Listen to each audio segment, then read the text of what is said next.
6절 말씀입니다. 제가 봉독하도록 하겠습니다.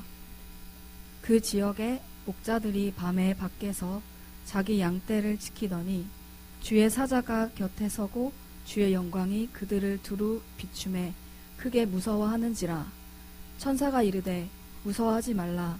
보라, 내가 온 백성에게 미칠 큰 기쁨의 소식을 너희에게 전하노라. 오늘 다윗의 동네에 너희를 위하여 구주가 나셨으니 곧 그리스도 주시니라. 너희가 가서 강보에 쌓여 구유에 누여 있는 아기를 보리니 이것이 너희에게 표적이니라 하더니 호련히 수많은 천군이 그 천사들과 함께 하나님을 찬송하여 이르되 지극히 높은 곳에서는 하나님께 영광이요 땅에서는 하나님이 기뻐하신 사람 중에 평화로다 하니라. 천사들이 떠나 하늘로 올라가니 목자가 서로 말하되 이제 베들레헴으로 가서 주께서 우리에게 알리신 바 이 이루어진 일을 보자 하고 빨리 가서 마리아와 요셉과 구유에 누인 아기를 찾아서 보고 천사가 자기들에게 이 아기에 대하여 말한 것을 전하니 듣는 자가 다 목자들이 그들에게 말한 것을 놀랍게 여기되 마리아는 이 모든 말을 마음에 새기어 생각하니라. 목자들은 자기들에게 이르던 바와 같이 듣고 본 그 모든 것으로 인하여 하나님께 영광을 돌리고 찬송하며 돌아가니라. 아멘.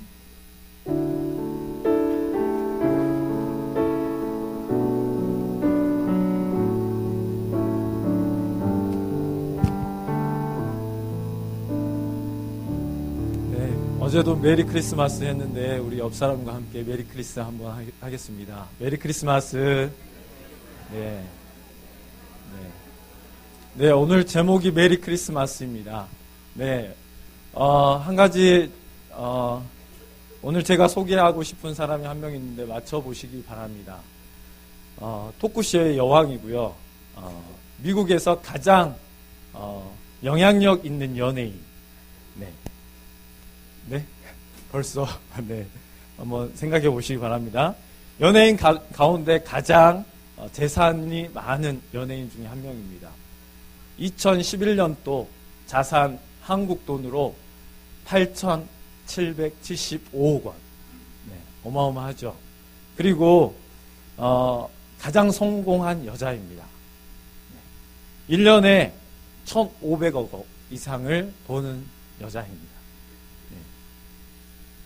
미국의 연예계 중에 가장 강력한 브랜드 가치를 가지고 있는 연예인입니다. 12년간 토크쇼에서 시청률 1위로 계속해서 1위 하고 있습니다. 네? 네, 저희 아들이 카트라고 했습니다. 네. 연예인 수입면에서 마이클 잭슨, 스티븐 스틸버거보다 더 많은 가지고 있는 여자입니다. 네, 마음 먹으면 뭐든지 할 수 있는 여자. 네. 타임지 성적 20세기 영향력 있는 여자 연예인 중에 한 명입니다. 백인 중에 한 명입니다. 네. 뉴스위크 올해의 팁 인물로도 선출되었습니다. 누군지 아시겠습니까? 잘 모르시겠죠? 네. 아신다고요? 네, 네. 또 아시는 분들이 있으신데, 이분의 어린 시절을 잠깐 이야기하도록 하겠습니다. 이분은 미국 미시시피주에 사생아로 태어났습니다. 미혼모의 딸로 태어났습니다. 그녀는 6살까지 외할머니 집에서 살았는데 외할머니에게 계속해서 매질을 당했습니다. 그래서 그녀는 백인으로 태어나고 싶었습니다. 그 당시 백인들은 아이를 때리지 않았기 때문입니다. 그녀는 7살 때 어머니와 같이 살았는데 7살 때 어머니의 직업은 파출부였습니다. 그리고 가난한 생활보호 대상자였습니다. 19살 때 자기 사촌 오빠에게 성폭행을 당했습니다. 이후로 어머니의 남자친구 또 친척의 아저씨들 등에 끊임없는 성폭행을 당한 여자였습니다. 14살 때 미혼모가 되어서 태어난 아기는 2주 만에 세상을 떠났습니다. 그리고 20세 그의 마약까지 하게 되었습니다. 그녀는 100kg의 뚱뚱한 여자였습니다. 이런 사람이 가장 유명하고 재능이 있고 영향력이 있는 사람이 되었습니다. 혹시 아시는 분들이 있겠지만 오프라 윈프리입니다. 들어보셨나요? 네. 그 여자가 아버지 없이 살았고 가난한 흑인 아이였고 몸무게가 100kg, 몸매 꽝, 왕따, 책벌레, 친구도 없이 미시시피주의 가장 가난한 아이로 성장했습니다. 그녀의 어린 시절을 살펴보면 그녀는 책과 함께 살았습니다. 그녀는 돈이 없기 때문에 옥수수로 만든 인형을 가지고 대지를 타며 또 가축들에게 성경을 읽어주었다고 합니다. 그녀가 어린 시절 책을 많이 읽었기 때문에 성공했다. 책을 많이 읽는 사람들 중에 그럼 성공한 사람들이 많이 있어야 되는데 물론 많이 있기도 하지만 없기도 합니다. 그녀는 외롭고 심심할 때마다 책을 읽었습니다. 그래서 그는 유일한 친구는 책이었습니다. 그녀를 지켜보던 선생님께서 고등학교에 추천 원서를 내어서 장학생으로 들어갔습니다. 그러나 그 학교에도 여전히 그녀는 책과 함께 그 외로운 시절을 견뎌내었습니다. 이렇게 가족과 친척들에게 사랑을 받지 못했던 그녀가 책의 도움을 받아서 위로를 받고 그 어려운 역경들을 이겨냈습니다.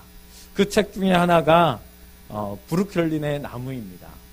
그녀가 처음으로 밤을 새면서 여러 번의 책을 읽으면서 프랑스 로랑이라는 주인공을 통해서 위로와 격려를 받았습니다. 그리고 소망을 가졌습니다. 그녀에게 책은 자신을 위로하기 위한 유일한 통로였습니다. 그녀는 책을 사랑해서 많이 읽었습니다. 그녀의 구구한 인생과 책을 통해서 토크쇼에서 많은 사람들의 마음을 위로했습니다. 그 방송은 사람들에게 위로가 되었고 유명해졌습니다. 유명해진 윈프리는 자신의 토크쇼에서 어떠한 책을 설명하면 그 책은 베스트셀러가 되었습니다. 그녀가 책을 통해서 받은 위로를 그 토크쇼에서 사람들에게 나누어 줬을 때 많은 위로를 가졌습니다. 그리고 그 토크쇼에 자기의 위로를 받지 못한 사람들에게 책을 권하였습니다. 그 책을 통해서 위로를 받았으면 하는 마음에서 그랬습니다. 오늘 본문에서 위로를 받지 못할 것 같은 베들레헴의 가장 낮은 사람들, 그 사람들이 있습니다. 바로 목축을 하던 목동이었습니다. 베들레헴에서 일하는 목동들에게 누군가 찾아왔습니다. 한밤중에 양을 지키고 있던 목자들에게 천사가 찾아왔습니다. 나타날 때 천사들과 함께 영광의 빛이 비추었기에 그들은 두렵고 놀랐습니다. 한 번도 본 적이 없는 일이 일어났기에 두렵고 떨렸습니다. 그런데 천사가 말합니다. 무서워하지 말라. 보라, 온 백성에 미칠 큰 기쁨의 좋은 소식을 너에게 전한다. 다윗의 동네에 너희를 위하여 구주가 나셨으니 곧 그리스도 주시니라. 목동들이 가서 강보에 쌓여 부위에 누인 아기를 볼 때에 이것이 내가 주는 표적이라고 말하고 있습니다. 아주 특별한 것이 아니라 가장 돈이 없는 사람들이 보여줄 수 있는 것으로 보일 수 있습니다. 천사들이 말을 다 하고 갑자기 수많은 천사들이 모여서 그들이 외칩니다. 지극히 높은 곳에서는 하나님께 영광이요, 땅에서는 하나님이 기뻐하시는 사람들 중에 평화로다. 그리고 천사들이 떠나가고 목동들은 그때 정신이 들어서 서로 이야기합니다. 너 봤지? 너도 봤어? 이러면서 서로 놀라서 서로 볼도 꼬집어보고 자기가 지금 천사를 본 게 맞는지 확인하기도 합니다. 그들이 이제 정신이 들어서 말을 합니다. 다윗의 동네? 우리 동네잖아. 맞아. 우리 빨리 가서 천사들이 말을 하는 것이 맞나 안 맞나 확인해보자. 그리고 그들이 열심히 찾기 시작했습니다.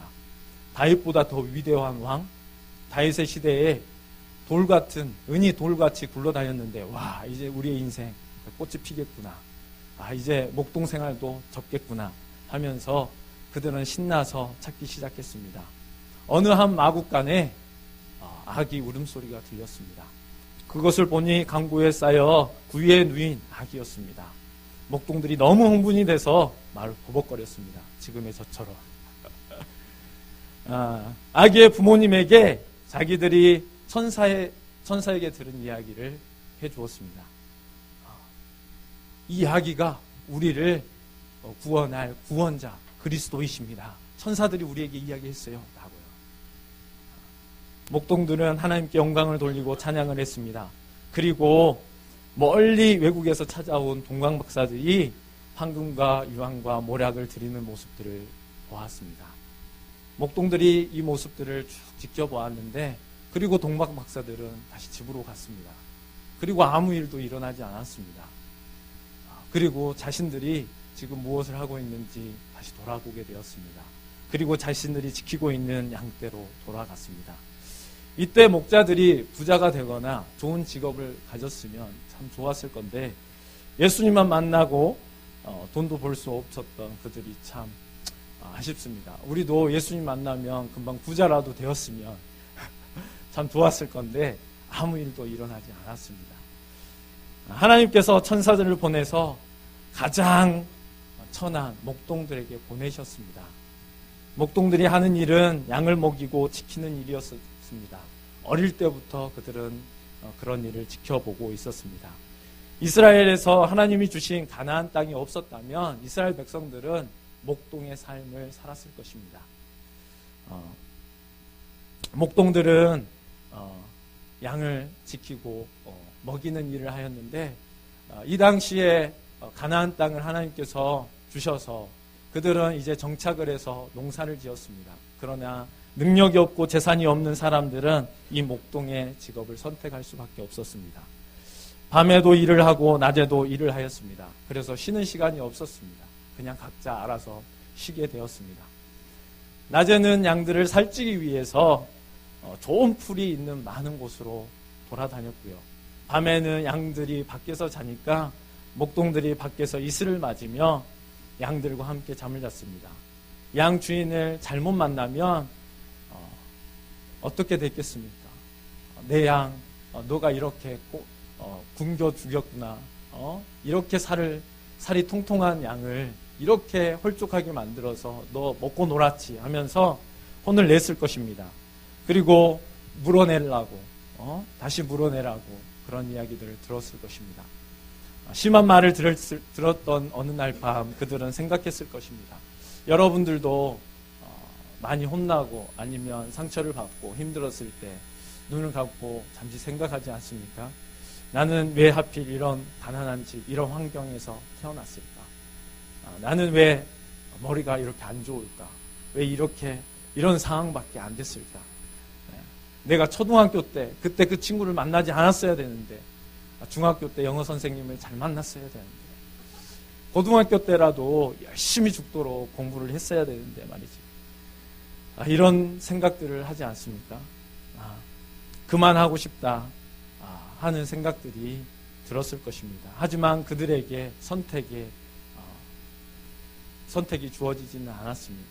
그들이 하고 있는 그 일을 바라보면서 한탄하며 그 일을 했을 것입니다. 천사들이 이런 목동을 찾아왔습니다. 목동들이 천사들을 보고 처음에는 깜짝 놀라 두려웠습니다. 하지만 천지를 창조하신 하나님께서 나를 위해서 천사들을 보내셨다는 일은 믿기지 않는 일이었습니다. 누구 하나 목동들을 관심을 가져주고 사랑으로 대해주지 않았습니다. 하나님께서 기쁨의 좋은 소식을 가장 먼저 낮고 천한 목동들에게 전하셨습니다. 이들에게 얼마나 큰 위로가 되었을까요? 가장 낮은 자리에서 하나님께서 찾아오신 것입니다. 목동들에게 가장 기억에 남는 날이 되었습니다. 이들의 마음은 정말로 뜨거움으로 또 감격으로 차 있었을 것입니다. 천지를 창조하신 하나님이 나의 마음을 알고 계시구나. 이 엄청난 위로를 받았다라고 생각하실 것입니다. 그런데 구주가 마국간에서 태어났다는 소식은 그들에게는 더 충격적인 일이었습니다. 누구보다 잘 알았던 그곳 마구간, 똥냄새 나고 너무 지독해서 코를 막기도 하고 발 디디팀 없어서 발을 딛기도 어려운 그곳, 1년에 한 번 유일하게 그곳을 청소할까 말까 하는 그곳. 그런데 그들을, 양과 나귀를 먹이기 위해서 풀을 쌓아놨던 그 좁은 공간에 아기 예수님이 오셨다라고 하였습니다. 창조주가 목동들보다 더 안 좋은 곳에 태어났다는 그 사실이 그들에게는 하염없이 감격과 감사함으로 눈물을 흘렸을 것입니다. 목동들은 힘들고 고달픈 생활을 하면서 하나님께 화내고 욕하고 따지기도 했을 것입니다. 이들은 불만이 있을 때마다 하나님께 따졌습니다. 하나님이 계시면 왜 제가 이런 삶을 살아야 되냐, 이렇게 대우하시면 정말 어렵다고, 고와 가부를 존대하시고 우리를 귀하게 여겨주신다는 그 하나님은 어디 계시냐고, 가난한 자들에게 복음이 들려질 것이라고 말씀하시면서 이렇게 대우하시면 안 되지 않냐고 많이 따졌을 것입니다.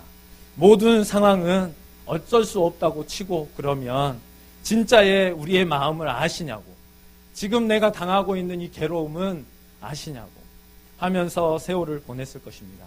그런데 천지를 창조하신 하나님의 아들이 소나 나귀, 양들이 사는 집으로 오셨습니다. 정말 죄송하고 미안하고 감격스러운 마음이 들었을 것입니다. 그리스도가 그 마구간에 태어난 것은 목동들에게는 정말 큰 선물이기도 합니다. 누구도 자신들의 삶을 이해하거나 위로하지 못할 상황이라고 생각했는데 목동보다 더 낮고 어려운 상황으로 찾아와 너희를 위해 내가 왔다라고 하십니다. 내가 아무리 선지자들을 보내도 너희들이 알지 못하고, 너희는 계속해서 하나님이 어디 계시냐고 따지니 내가 아무리 설명해도 안 되니 내가 너희에게 직접 왔다. 나를 보라, 내가 너희를 사랑하는 하나님이다. 오늘 천사들이 목동들에게 10절 11절에 말합니다. 보라, 내가 온 백성에게 미칠 큰 기쁨의 좋은 소식을 너희에게 전하노라. 오늘 다윗의 동네에 너희를 위하여 구주가 나셨으니 곧 그리스도 주시니라. 목동들은 이 소식을 듣고 정말로 기뻐했을 것입니다. 낮고 천한 자신들을 위해 오신 예수님, 누구보다 자신들을 이해할 수 있는 예수님, 어떠한 이야기도 받아주실 수 있는 예수님, 이런 예수님을 목동들은 정말로 기뻐했을 것입니다. 목동들에게 예수님은 선물이었습니다. 우리에게도 예수님은 선물인지 살펴보면 좋을 것 같습니다. 하나님께서 인간이 되신 이야기입니다. 우리를 위해서 창조주가 피조물이 되신 그를 살펴보다가 필립 씨의 글이 마음에 와닿아서 여러분들에게 소개하려고 합니다. 창조주가 지구상의 피조물 가운데 한 부분이 되신다는 이 사실이 어떻게 이해될 수 있습니까? 어디에도 견줄 수 없고 전혀 생소하며 유일무이한 사건이었습니다. 춥고 어두운 어느 날 밤에 베들레헴 굴곡진 언덕 위에서 영적인 세계와 물질적인 세계가 극적으로 교차되었습니다. 처음도 없고 나중도 없으신 하나님께서 시간과 공간 안으로 들어오신 것입니다. 우주를 가득 채우고 계신 하나님께서 시골뜨기 아이가 되셨습니다. 다른 평범한 아이들과 똑같이 걷는 법과 말하기와 혼자 옷 입는 법을 배우셨습니다. 이것은 하나님이 사람의 몸을 입음으로 의도적으로 완전하지 못한 결함, 약점 속으로 들어오신 것을 의미합니다. 그의 전지하심은 당시 통용어였던 아람어를 발음 하나하나 배워야 하는 한정된 두뇌로 바뀌었고, 온 우주에 충만하신 그의 편재하심은 두 발로 걷고 때로는 나귀를 타셨습니다. 그의 전능하심은 나무를 켤 정도의 힘은 있었지만 자기를 방어할 수 없는 나약한 상태로 변하셨습니다. 한눈으로 우주의 별들을 바라보셨던 그분이 나사렛의 좁은 오솔길과 유대 광야의 바위들과 예루살렘의 복잡한 거리를 쳐다보셨습니다. 물질을 만드신 그 하나님이 물질의 형태를 취하셨습니다. 화가가 자신이 그린 그림의 한 점이 되듯 극작가가 자신이 쓴 연극 대본의 한 등장인물이 되듯이 말입니다. 어떻게 조금 마음에 와 닿습니까? 하나님께서 인간 중에서 가장 낮은 위치로 오셔서 인간의 모든 것을 채울하셨습니다.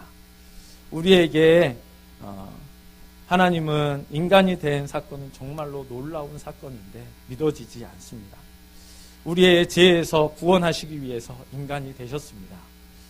하나님께서 전혀 도움이 되지 않는 우리를 위해서 말이죠. 도움이 되지 않을 뿐더러 죄 덩어리이고 우리가 하는 것은 죄를 짓는 것밖에 없는데 말이죠. 거룩하신 하나님이 우리를 가족을 만들기 위해서 오셨습니다. 자신의 아들을 세상에 보내어 죄를 체류하셔서 여러분이 다 아시는 대로 예수님께서 육신의 몸을 입으셨습니다. 우리의 죄를 사하시기 위해서 오셨습니다. 이것이 우리에게 기쁨이며 찬양할 이유입니다. 죄를 사하는 것은 하나님과 화목하게 만들기 위해서 오신 것입니다. 영원하신 하나님이 우리와 함께 하신다는 약속을 이루셨습니다. 하나님이 우리와 함께 계시기를 원하셔서 우리의 죄를 사하셨습니다. 하나님이 함께 하시는 것이 어떤 것인지 아십니까? 우리는 함께 하고 싶은 사람들을 연예인, 과학자, 스포츠인, 유명 인사들을 하나하나 뽑을 수 있습니다. 그런데 하나님과 바꿀 수 있습니까? 하나님이 느껴지지 않는다고 대체하는 사람들, 그 사람들을 좋아합니다. 만약 하나님께서 눈에 보이신다면 여러분들은 하나님을 선택하시겠죠. 하나님의 능력과 힘과 위엄과 영광을 바라본다면 어떻게 하나님 곁에서 떠날 수 있겠습니까? 제가 오프라 윈프리를 설명하는 것은 이렇게 능력 있고 재능 있고 부유하고 부자인 이 사람에게 우리는 관심이 있습니다. 하지만 이 사람이 살아야 100세 그 이상을 살 수 있겠습니까? 오프라 윈프리가 책을 통해서 위로를 받고 물론 성경을 보았지만 그가 이야기하고 있는 것은 책입니다. 그런데 하나님께서 우리에게 주신 것은 성경책입니다. 그 성경책은 예수님에 관한 이야기고 하나님의 약속이 써져 있는 책입니다. 예수님이 하나님의 언약을 이루어셨다는 약속의 증거이기도 합니다. 우리의 불가능한 우리를 하나님께서 하나님의 자녀로 품으시기 위해서 예수님을 보내주신 이야기가 이 성탄절의 이야기라고 생각합니다. 목동들처럼 내 마음을 정말 주님은 아실까? 너무 고통스러운 나의 상황을 주님은 이해하실까? 이런 비참하고 추잡하고 더러운 나의 마음을 주님은 받아주실까? 그런데 목동에게 마국간으로 찾아오신 예수님, 그리고 인간인 우리에게 인간으로 찾아온 예수님, 여러분의 상황 가운데 반드시 예수님은 찾아오실 것입니다. 이게 성탄절의 이야기라고 생각합니다. 가장 마국간을 누구보다 잘 알았던 그 목동들에게 마국간으로 오셔서 그들의 그 지저분하고 더러운 곳, 정말로 자기들도 발 딛기 싫어하고 거기 있기 싫어하는 그곳에 찾아오셨습니다. 우리도 우리 자신을 살펴보면 정말로 지저분하고 더럽고 나의 속에서 이것을 제거하고 싶은 마음이 있는 나의 어떠한 부분들, 그곳에 예수님은 그것을 담당하기 위해서 오셨습니다. 그것을 담당하고 우리와 함께 영원한 하나님 안식으로 들어가기 위해서 오셨습니다. 이 아기를 기뻐하는 성탄절입니다. 우리가 함께 그 아기 예수님을 기뻐했으면 좋겠습니다. 우리 찬송가 기쁘다 구주 오셨네 혹시 찬양하도록 하겠습니다.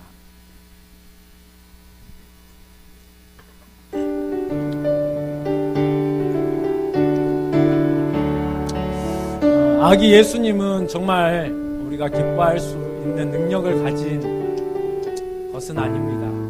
근데 예언했던 그 모든 것들을 이루셨던 하나님의 약속의 성취로 그 아기 예수를 바라본다면, 그리고 보이지 아니하는 그 구원을 바라본다면 그 예수님께서 행하실 그 아기 예수, 그것이 정말 우리가 찬양해야 될 이유이지 않겠습니까? 육신적으로 환경이 변하고 좋은 것들이 있으면 참 기뻐하고 좋겠지만 더 기뻐하는 것은 우리의 죽음까지 감당해 주신 그 예수, 우리의 그 낮고 천한 곳으로, 우리의 그 더러운 곳으로 찾아오신 그 예수님을 좀 기뻐하고 찬양하는 매일 크리스마스 성탄절이었으면 좋겠습니다. 같이 찬양하도록 하겠습니다. 기쁘다 구주 오셨네, 난 백성 맞으라. 온 교회여 다 일어나, 다 찬양하여라, 다 찬양하여라, 다 찬양하여라. 구세주 탄생했으니 다 찬양하여라. 이 세상의 몸들들아 다 화답하여라, 다 화답하여라, 다 화답하여라. 온 세상 죄를 사하려 주 예수 오셨네. 죄와 슬픔 모르네도 다 구원하시네, 다 구원하시네, 다 구원하시네. 은혜와 진리 되신 주 다 주관하시니 만국 백성 구주 앞에 다 경배하여라, 다 경배하여라, 다 경배하여라. 우리 잠시 그 예수님께 찬양을 드렸지만 기도로 우리의 마음을 고백했으면 좋겠습니다. 그 아기 예수님이 나에게 찾아오신 것이 얼마나 감격스럽고 기쁜 소식인지 우리가 마음을 다해서 예수님께 기도로 올려드렸으면 좋겠습니다. 함께 기도하겠습니다.